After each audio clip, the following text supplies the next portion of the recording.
মাসি ফোন করলো যে রানার বিরাট অ্যাক্সিডেন্ট হয়েছে, তুই যা চন্দননগর হসপিটালে ভর্তি। ব্যাস এইটুকুনি বলে কেটে দিয়েছে। আমি এখান থেকে চলে এসেছি। ব্যাস কী জানলেন তারপর? এসে এটাই, এছাড়া আর কিছু কাউকে আর আমার মানে ক্ষমতা হয়নি কাউকে জিজ্ঞেস করি যে কী করে এটা হলো, কেন হলো, কীভাবে হলো, আমি আর পারিনি। ও তো ওই ফ্ল্যাটে থাকতো নাকি? ফ্ল্যাট কোথায় ফ্ল্যাটটা? ওই সম্রাজ্ঞী রথেশ্বর। কত তলায় থাকতো? 8 তলায় কি? ওই রকমই হবে, ওটা আমার ঠিক সত্যি কথা মানে বলতে যাতায়াতটা খুব ওটা কম। যখন নিয়েছিল তখন আপনি এসেছিলেন তো? হ্যাঁ, গৃহপ্রবেশ হয়েছিল, নিশ্চয়ই ছিল। কে কে থাকতো ওখানে? ও মাসির ছেলে আর ছেলে বউ। আচ্ছা, বাড়িতে কেউ ছিল না আজকে যখন?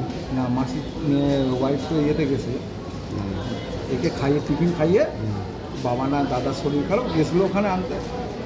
আর তারপর আপনার মাস্তুতো ভাই হয়? আমার মা বিয়ে তো হয়েছিল কী কোথায়? করতো? SBI club চিনসুরাতে। ক্লাস ছিল।